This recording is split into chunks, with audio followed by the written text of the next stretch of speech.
नमस्कार, आदाब, red mic दुनिया में आपका स्वागत है। मैं हूं सौरभ कुमार शाही। आज तड़के ये खबर आई कि सीज फायर डील गजा में हो गई है।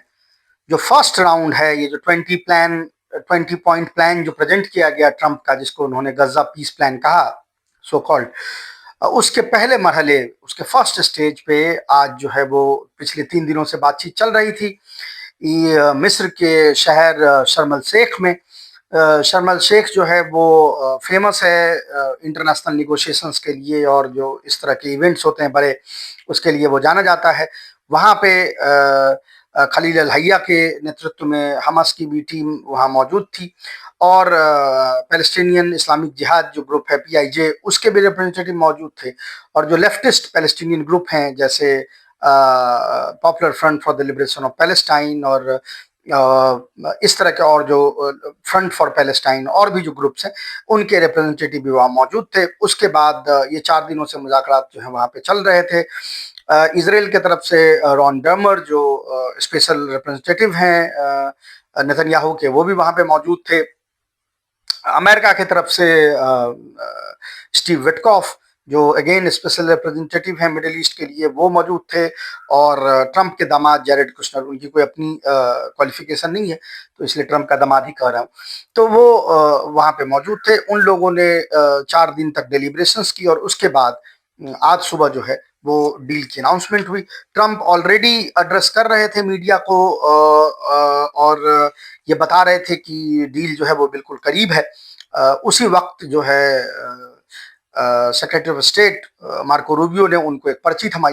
पर्ची को देख के उन्होंने कहा कि डील जो है वो हो गई है, और मुझे बुलाया गया है, उनको मेरी ज़रूरत है, और मैं जो है अब निकट भविष्य में वेस्ट एशिया के लिए उड़ने वाला हूँ, यहाँ से फ्लाई करने वाला हूँ। तो सीज फायर की अभी अनाउंसमेंट जो ऑफिशियली हर तरफ से हो गई है। अब ये देखना है कि इसका इम्प्लीमेंटेशन कैसे होता है। इसमें ऑफ कोर्स जो पहला मरहला है वो ये है कि एक्सचेंज ऑफ प्रिजनर्स होंगे। जो Israeli prisoner of war Hamas के कब्जे में हैं, वो छोड़े जाएंगे। याद रहे कि जो भी नॉन कॉम्बेटेंट सिविलियंस थे, उनको हमास पहले ही छोड़ चुका है पिछले मरहले में ही। अब जो है उनके पास जो भी मौजूद हैं वो सारे प्रिजनर ऑफ वॉर हैं। हालांकि वेस्टर्न मीडिया और इसराइल उसको हॉस्टेज हॉस्टेज बार बार बोलता है, पर उसमें से कोई हॉस्टेज नहीं है, वो सारे के सारे प्रिजनर ऑफ वॉर हैं, क्योंकि वो सारे आर्म्ड सैनिक हैं।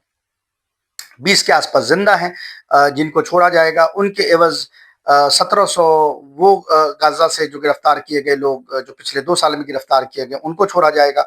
और 250 उन फिलिस्तीनियों को छोड़ा जाएगा जो लाइफ टाइम सर्व कर रहे हैं इजरायली प्रिजन में, यानी जिनको ये आजीवन कारावास की सजा जो है सुनाई गई है। इसमें यह भी कोशिश हो रही है कि ये नंबर जो 250 है इसको बढ़ा के 300 किया जाए। हालांकि ये सारी चीजें बैकडोर चल रही हैं, लेकिन फिलहाल ये है कि सीज फायर की अनाउंसमेंट हो गई है। एक इसमें चीज जो इम्पोर्टेंट है समझने की, वो ये भी है कि ये जो पहला मरहला है, इसमें इजरायली आर्मी गजा से बाहर नहीं जाएगी, पॉपुलेटेड एरिया से बाहर चली जाएगी, लेकिन गजा के अंदर में एक पेरीमीटर पे वो मौजूद रहेगी। और इससे ये खतरा हमेशा बना रहेगा। हालांकि वो गजा से बाहर भी चले जाएंगे तब भी ये खतरा बना रहेगा कि वो हमला कर सकते हैं, लेकिन ये जो है फिलहाल ये खतरा बना रहेगा कि वो इस निगोशिएशंस को, यानी वो सीज फायर डील को ना माने। जैसा हमने पहले भी देखा है, नेतन्याहू ने बार बार सीज फायर डील जो है वो तोड़ी, चाहे साल जनवरी में हो या उससे पहले के मरहले में भी हम लोगों ने इसको देखा। हमास के जो लीडर हैं वो जो मीडिया से बात कर रहे हैं, स्पेशली मूसा अबू मरजूक जो हैं, वो मीडिया से मेनली बात कर रहे हैं। मूसा मरजूक का कहना था कि ये एक गैम्बल है, हाई स्टेक गैम्बल हमने किया है, क्योंकि जब सारे प्रिजन ऑफ वॉर छोड़ देंगे तो हमारा लेवरेज जो है वो इसराइल के ऊपर नहीं रहेगा। लेकिन ट्रंप ने अपने तरफ से एक प्रॉमिस किया है कि वो जो है इसराइल को कहेगा कि वो इसको माने, सीज फायर को माने, इवन आफ्टर जो उसके प्रिजनर ऑफ वॉर हैं वो छोड़ दिए जाएंगे। तो हाँ, एक स्टेक गैम्बल इसलिए है कि ट्रंप जो है, हालांकि अमेरिका ही ट्रस्टवर्दी नहीं है, और ट्रंप बाय अमेरिकन जो एक अमेरिका का एक बहुत ही नीचा स्टैंडर्ड है, उससे भी नीचा उसका ट्रंप का अपना स्टैंडर्ड है। तो जाहिर है कि ट्रंप के बातों पे विश्वास करना जो है वो एक हाई स्टेक गैम्बल ही है। लेकिन बार बार और जो देश हैं जो कि जिन्होंने ये प्रेशर एक्सर्ट किया है हमास के ऊपर में। याद रहे कि ये फाइनली जो है वो गद्दारी एक्चुअली में कतर और तुर्की की है, क्योंकि यही जो है वो पैरोकार हैं इख्वानुल मुस्लिमीन के, मुस्लिम ब्रदरहुड के। और आखिरी वक्त में पिछले 10 दिनों में इन्हीं ने प्रेशर डाला है हमास के ऊपर में इस डील को एक्सेप्ट करने के लिए। तो ये हमेशा याद रखें, इस चीज को ना भूला जाए। ये बार बार कह रहे हैं देश की, हम ये एश्योर करेंगे कि इसराइल जो है वो अपना ही जो एंड ऑफ बार्गेन है उसको वो माने।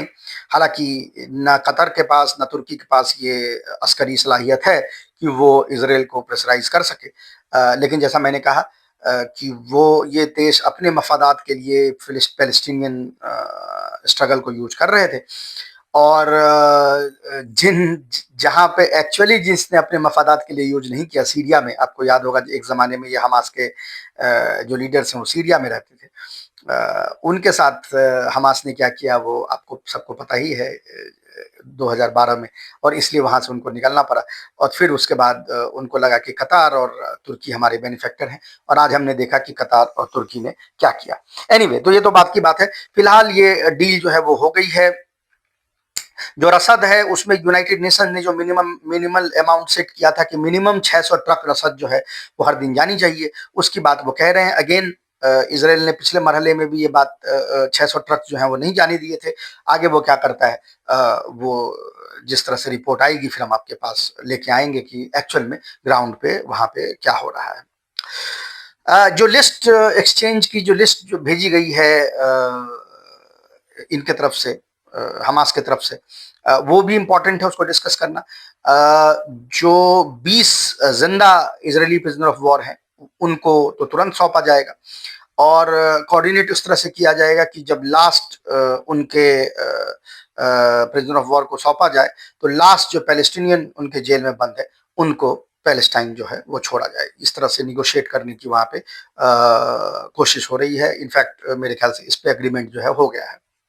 जहां तक वो जो मरे हुए हैं उनके मैयत का सवाल है, उनके बॉडीज का सवाल है, तो वो तकरीबन 28 बॉडीज जो हैं वो इसराइलियों की रहती है गजा के अंदर में, जिसमें से मोस्टली जो हैं वो इसराइल के खुद के हमले में मारे गए हैं। उसमें हमास ने ये कहा है कि उनकी बॉडी को इमीडिएटली नहीं छोड़ा जा सकता, क्योंकि उसमें से बहुत सारी बॉडीज जो है वो रबल के अंदर है, यानी वो जो मलबे के अंदर है। तो एक साइड में अग्रीमेंट जो है दोनों देशों के बीच हुई, यानी हमास और इसराइल के दरमियान हुई है, जिसमें वो बॉडीज तो सौंपे जाएंगे। एक इजरायली बॉडी के बदले में 15 पैलेस्टीनियन बॉडी जो है वो सौंपी जाएगी इनको, हमास को। और वो बॉडीज जो है जो इजरायली बॉडीज है उसके लिए एक नया वक्त मुकर्रर किया जाएगा, क्योंकि जब तक वो मलबे से निकाले नहीं जाएंगे, हटाए नहीं जाएंगे, तब तक वो बॉडीज आएंगे नहीं। तो ये इस जो मैयतों का जो एक्सचेंज है उसमें वक्त और भी लग सकता है। अभी जो अलाइव प्रिजनर है उसका एक्सचेंज होगा। जो एक एक्सचेंज की लिस्ट जो हमास ने दी थी उसमें कुछ इंपॉर्टेंट नाम थे, जिसमें सबसे इंपॉर्टेंट नाम फतह के लीडर जो है मरवान बरगोती का है, जो कई सालों से 21 साल से भी आजीवन कारावास की सजा भुगत रहे हैं। याद रहे कि मरवान बरगौती सबसे पॉपुलर पैलेस्टीनियन लीडर हैं। वही एक ऐसे नेता हैं जिसको फतह हो या PFLP हो या पैलेस्टीन इस्लामिक जिहाद हो, चाहे वो हमास हो, तमाम ऑर्गेनाइजेशन जो है उनको अपना लीडर तकसीम करती है। लेकिन नेतन्याहू ने इतमार बिन गवीर को अश्योर किया है कि उनको ना छोड़ा जाए। इसके पीछे हमें हमेशा ये कैलकुलेशन रहता है कि इजरायली हमेशा से ये चाहते रहे हैं कि ये जो नेशनल लिबरेशन मूवमेंट है पैलेस्टाइन का, ये फ्रेगमेंटेड रहे, फ्रैक्चर्ड रहे, ये बिखरा हुआ रहे, आपस में इनके तफरके रहे।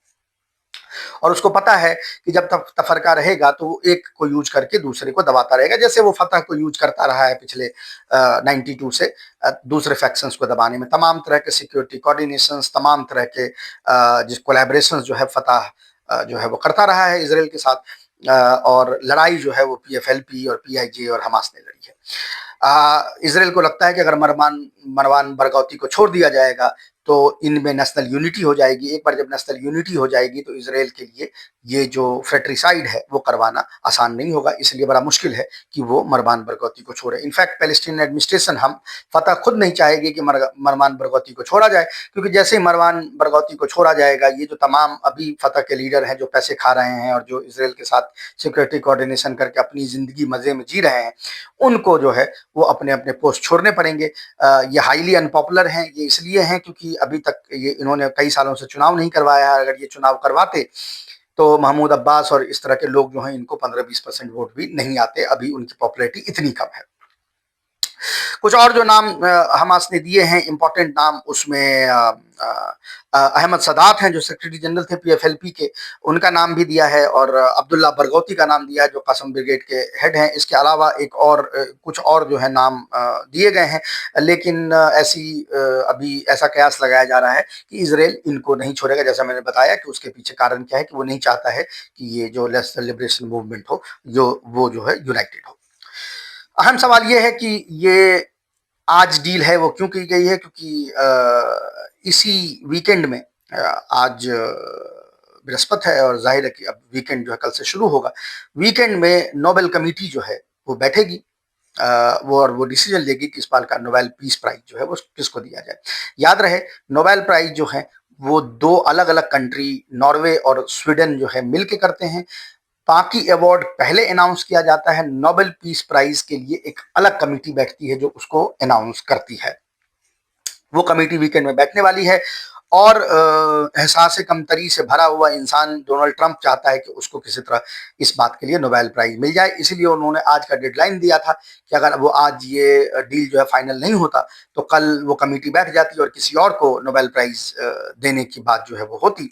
लेकिन अब जो है डोनाल्ड ट्रंप के नोबेल मिलने के चांसेस जो है वो इससे बढ़ जाते हैं, हालांकि उनकी तरफ से कोशिश रहेगी। ये एहसास कमतरी यहाँ से आती है कि डोनाल्ड ट्रंप अपने आप को बराक ओबामा का एक जिसको आप कह सकते हैं काउंटर फॉइल मानते हैं, और बराक ओबामा को जो भी चीज़ दी गई वो चीज़ इनको भी चाहिए। तो इसीलिए इन्होंने तमाम डील्स जो बराक ओबामा ने किए उसको इसने ध्वस्त कर दिए, और अब एक ही चीज़ बचती है, वो है नोबेल प्राइज जो बराक ओबामा को दिया गया। हालांकि वो भी अनडिजर्विंग थे, उन्होंने कुछ किया भी नहीं था, बिना कुछ किए उनको नोबेल प्राइज मिल गया था। इनफैक्ट आप उनकी किताब में पढ़ सकते हैं कि जब उनके सेक्रेटरी ने उसको फ़ोन करके बोला कि आपको नोबेल प्राइज़ जो है अनाउंस किया गया है, तो उन्होंने वहाँ पे फ़क ऑफ जैसा बोला था कि मतलब दफ़ा हो यहाँ से, मतलब बाहर में जाओ, ऐसा कैसे हो सकता है। खुद ही आश्चर्यचकित थे कि उनको कैसे मिल गया। तो इससे आपको नोबेल पीस प्राइज़ की औकात जो है वो समझ में आती है कि वो किस तरह से देते हैं। बाद में ओबामा ने लोगों पे जब बम बरसाए, जब मिसाइलें मारी अफगानिस्तान में, तो उसमें से एक ऐसा भी हॉस्पिटल था जो यानी डॉक्टर्स विदाउट फ्रंटियर के हॉस्पिटल पे उन्होंने हमला किया, जिनको ऑलरेडी उनको भी नोबेल प्राइज मिल चुका है, उस टीम को भी। तो किसी ने मजाक में ये कहा था कि नोबेल पीस प्राइज के इतिहास में पहली बार हुआ है कि एक नोबेल पीस प्राइज विजेता ने दूसरे नोबेल पीस प्राइज विजेता पे मिसाइल से हमला किया है। तो ये आपको नोबेल पीस प्राइज के बारे में बताता है। इत्जाक राबिन को मिल चुका है, सिमोन पेरेस को मिल चुका है, तो आप समझ सकते हैं कि इसकी क्या औकात है, क्या इज्जत है।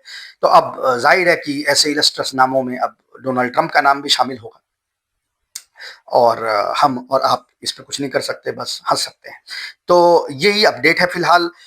इसमें और भी अपडेट्स जैसे जैसे आएंगे, मेरे ख्याल से संडे या मंडे को ये प्रिजनर एक्सचेंज होंगे और इस तरह की चीज़ें होंगी, तो हम आपके पास और लेके आएंगे। अभी तक के लिए हम लोगों के पास यही जानकारी उपलब्ध है। जैसा मैंने कहा, ये बात हमास बार बार कह रहा है कि अनप्रेसिडेंटेड प्रेशर उन पे जनरेट किया उन लोगों ने जिन पे उनका विश्वास था, स्पेशली कतार और तुर्की ने, जो इस्लामिक दुनिया में एक कायद मतलब उसकी क़यादत की उनकी जो है ख्वाहिश रही है, और वो अपने आप को इनफैक्ट एर्दोगान तो अपने आप को खलीफा ही समझते हैं। तो उन लोगों ने ये प्रेशराइज करके ये डील करवाई है। तो आगे इस डील में क्या होता है उसका सारी की सारी जिम्मेदारी जो है वो बेसिकली इन दो देशों पे होगी। ट्रंप इसको कितना इम्प्लीमेंट करवा सकते हैं, नेतन्याहू इसको कितना मानते हैं, ये तमाम चीज़ें देखने वाली होगी। जैसे और भी इस पे अपडेट्स आएंगे हम आपके पास इसको लेके आएंगे। अभी के लिए इतना ही, हम आपसे फिर मिलेंगे किसी और इश्यू पे, तब तक के लिए नमस्कार।